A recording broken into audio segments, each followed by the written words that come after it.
మీకు ఈ వీడియో నచ్చినట్లయితే వీడియో క్లిక్ చేసి ఛానల్ని సబ్స్క్రైబ్ చేసుకోండి. ఇక పంతులు గెటప్లో వెంకట్రావు కూర్చుంటాడు. నోటికొచ్చిన మంత్రాలన్నీ చదువుతాడు. వీడేం పంతులే, అసలు తిరణాల్లో తిక్కలో నడిచినట్టు ఉంది వీడు మంత్రాలు వీడు అని బామ్మ గట్టిగా అరుస్తూ ఉంటుంది. పసిగట్టేసింది ముసలిది అని వెంకట్రావు మనసులో అనుకుంటాడు. అసలు వీడు మంత్రాలే చదువుతున్నాడా అని బామ్మ అడుగుతూ ఉంటుంది. నాకు అవమానం జరిగింది, నేను ఈ పెళ్లి జరిపించను, వెళ్ళిపోతున్నాను అని వెంకట్రావు అయితే మళ్ళీ లేచి నిల్చుంటాడు. అయ్యో మీకు దండం పెడతాను, ఏదో ఒకటి చేసి ఈ పెళ్లి జరిపించేసి వెళ్ళండి అని పద్మ ఇక బతిమలాడుతూ ఉంటుంది. ఎలా రండి దారికి అని వెంకట్రావు మళ్ళీ కూర్చుని మంత్రాలు చదువుతూ ఉంటాడు. రామలక్ష్మి అయితే బాధగా సీను వైపే చూస్తూ ఉంటుంది. ఇక ఆదిత్య వాళ్ళైతే ఆద్యని బంగ్లా దగ్గరికి తీసుకొస్తారు. వదలండి వదలండి అని ఆద్య అయితే ఇక గింజుకుంటుంది. ఆదిత్య నన్ను ఎందుకు ఇక్కడ తీసుకొచ్చారు అని ఆద్య అరుస్తూ ఉంటుంది. మన పెళ్ళికి ముహూర్తం పెట్టింది ఈరోజు కదా ఆద్య, నిన్ను కిడ్నాప్ చేసి మా నాన్న మన పెళ్ళి ఇలా జరిపించడానికి ప్లాన్ చేశారు అని ఆదిత్య చెప్తూ ఉంటాడు. ఏంటి మన పెళ్ళి జరుగుతుందా, ఈ విషయం మా పెదనానికి తెలిసింది అంటే మీ ప్రాణాలు తీసేస్తాడు, జాగ్రత్త అని ఆద్య చెప్తూ ఉంటుంది. కాసేపట్లో నా కొడుకు ఆదిత్య నీ మెడలో తాలి కట్టేస్తాడు, మీ పెదనానికి తెలిసేలోపే తాలి పడిపోతుంది. అప్పుడు వీడు ఆ రఘురామ్కి అల్లుడైపోతాడు, నేను వియంకొండైపోతాను. అలాంటి మా మీద మీ పెదనాన్న ఎందుకు చేసుకుంటాడు? నీకు మొగుడవుతాడు కదా ఈ ఆదిత్య.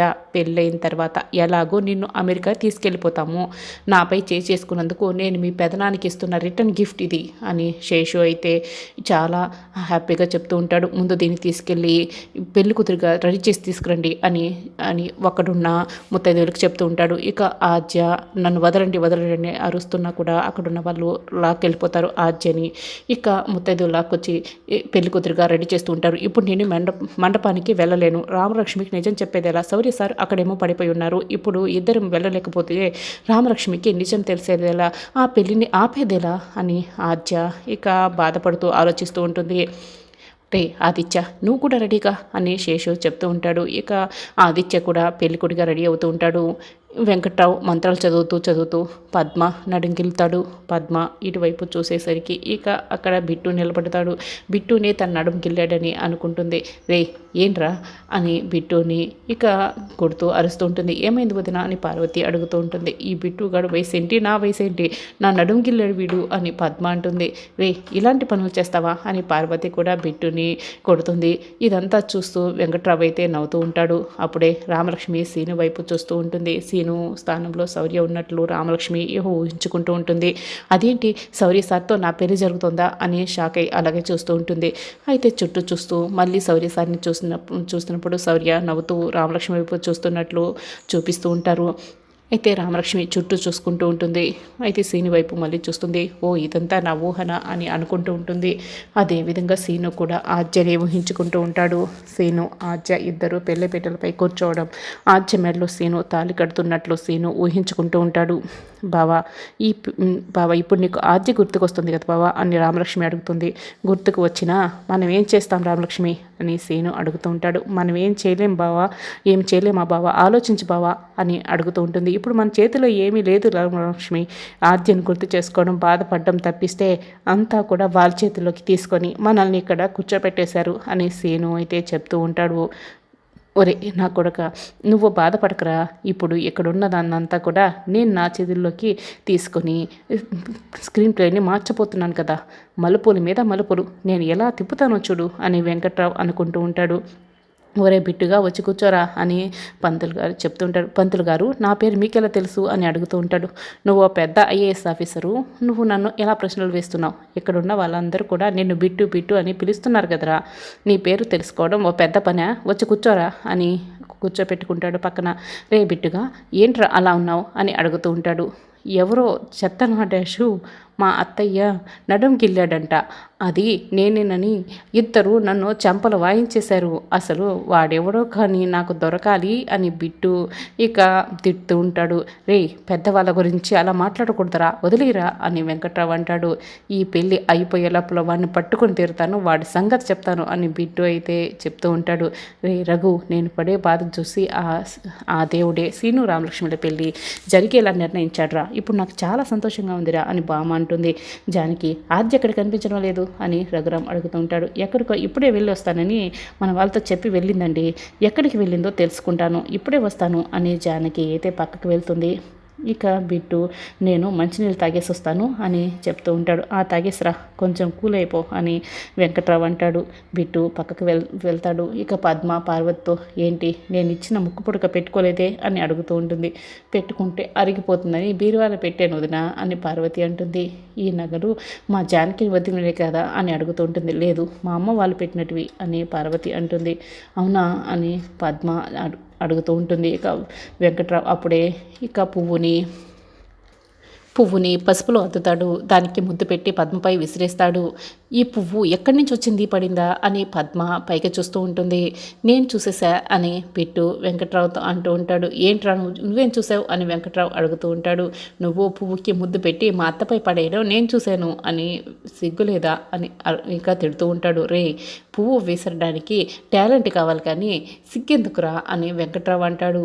అంటే ఇందాక మా అత్తయ్య నడుంగిలింది కూడా నువ్వేనా అని బిట్టు అడుగుతూ ఉంటాడు. ఈ విషయం మా వెంకట్రావు మామయ్యకి తెలిసిందంటే ఆయన చేతిలో నువ్వు అయిపోతావు, ఆయన పెద్ద బండరాయి తీసి నీ గుంటుపై పడేస్తాడు తెలుసా అని బిట్టు చెప్తుంటాడు. వాడేం పెద్ద తోప అని వెంకట్రావు అడుగుతూ ఉంటాడు. ఆయన చూడడానికి తింగరంలో ఉంటాడు కానీ కోపం వచ్చిందంటే కొదమసింహమే తెలుసా అని బిట్టు చెప్తూ ఉంటాడు. ఇక గొప్పగా వీడు నన్ను తిడుతున్నాడా పొగుడుతున్నాడా అని ఇక మనసులో అనుకుంటూ ఉంటాడు. నువ్వెంత వెతికినా మీ వెంకట్రావు మామయ్య ఇక్కడెక్కడా కనిపించలే, నువ్వేం చేయలేవు అని వెంకట్రావు అంటూ ఉంటాడు. అయితే మా పెదనాన్నకి చెప్తాను అని బిట్టు ఇక లేవబోతూ ఉంటాడు. రే, ఆయనకి చెప్పకరా, ఆయన ఇప్పుడు నువ్వు చెప్పావంటే నా ప్రాణాలు పోతాయి, మీ అత్తయ్య తాళి తెగిపోతుంది అని వెంకట్రావు అంటూ ఉంటాడు.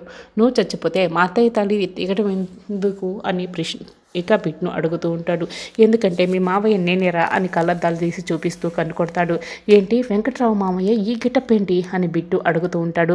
ఈ పెళ్ళిళ్ళు చెడగొట్టడానికి రా, ఎందుకంటే ఈ పెళ్లి జరిగిందే అనుకో, సీను ఏమో ఆద్యని పెళ్లి చేసుకోవాలి, రామలక్ష్మి ఏమో శౌర్యని పెళ్లి చేసుకోవాలి, అప్పుడే వాళ్ళు సంతోషంగా ఉంటారు. ఇప్పుడు ఈ సీను రామలక్ష్మిలా పెళ్లి జరిగితే వీళ్ళు జీవితాంతం అందరూ కూడా నలుగురు కూడా బాధపడుతూ ఉంటారు. అందుకే ఈ పెళ్లి చెడగొట్టి సీను ఆద్యల పెళ్లి, రామలక్ష్మి శౌర్యల పెళ్లి జరిపించడానికి నేను ప్లాన్ వేశాను అని వెంకట్రావు అంటాడు. అవునా, అయితే నాకు కూడా అదే సంతోషాన్ని ఇస్తుంది. సీను బావ ఆద్యక్క జంట, శౌర్య రామలక్ష్మి జంట చాలా బాగుంటుంది అని వాళ్ళకే పెళ్లి జరగాలి అని బిట్టు చెప్తూ ఉంటాడు. నా దగ్గర 2 ప్లాన్లు ఉన్నాయి అని 2 చెంబులు చూపిస్తూ ఉంటాడు. ఈ చెంబులతో ఏం ప్లాన్ చేస్తున్నావు అని బిట్టు అడుగుతూ ఉంటాడు. రే, ఇవి బాంబుల కంటే బలమైనవరా అని వెంకట్రావు అంటాడు. రే, ఒక చెంబు నీళ్ళల్లో మోషన్స్ టాబ్లెట్ కలిపాను, ఇవి సీను గాడికి తాగించేస్తాను, అప్పుడు మోషన్స్తో బాత్రూంలోనే కూర్చునేస్తాను, పెళ్ళి ఆగిపోతుంది అని వెంకట్రావు ఇక ప్లాన్ చెప్తూ ఉంటాడు. మరి అది ఫెయిల్ అయితే ప్లాన్ బి ఏంటి అని బిట్టు అడుగుతాడు. ఇంకో చెంబులో పెట్రోల్ కలిపాను రా, ఇందాకటి నుంచి నేను పువ్వుల్ని ముంచి వేస్తూ మీ అత్తయ్య పైన పడేస్తున్నాను కదా, పెట్రోల్లో ముంచిన ఆ పువ్వుల్నే పడేస్తున్నాను అని దాన్ని తగలపెట్టడానికే అని వెంకట్రావు అంటాడు. అది చచ్చిపోతుంది కదా మావయ్య మా అత్తయ్య అని బిట్టు అడుగుతూ ఉంటాడు. రే, అది చచ్చిపోతే నాకు లేని బాధ నీకెందుకు రా బిట్టు అని వెంకట్రావు అంటాడు. అయితే ప్లాన్ ఏ నువ్వు చూసుకో, ప్లాన్ బి నేను చూసుకుంటాను అని బిట్టు అంటాడు. ఇందాక అది నిన్ను గోవపై పీకినందుకు బాగానే కసి తీర్చుకోవాలని అనుకుంటున్నావు కదా, నువ్వు ఇలా మాట్లాడుతున్నావు అని వెంకట్రావు చెప్తూ ఉంటాడు. అవునని బిట్టు అంటాడు.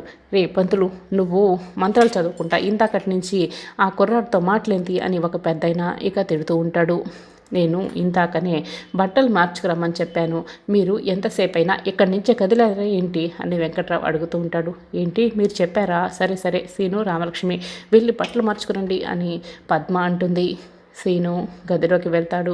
ఇక ఆద్యని తలుచుకుంటూ బాధపడుతూ ఉంటాడు. ఆద్యని చాలా బలవంతంగా వాళ్ళు ఇక పెళ్లి కుదిరిగా రెడీ చేస్తూ ఉంటాడు. అప్పుడే ఆద్య పక్కనున్న ఆవిడతో ఏమండి కాస్త మీ ఫోన్ ఇస్తారని అడుగుతూ ఉంటుంది. అమ్మో, ఫోన్ ఇవ్వాలన్నా, ఫోన్ ఇస్తే ఇంకేమైనా ఉందా, వాళ్ళు నన్ను చంపేస్తారు అని ఆవిడ చెప్తూ ఉంటుంది. అప్పుడే ఇక ఆద్య తన బంగారున్నగా ఒకటి ఆవిడ చేతికిస్తుంది.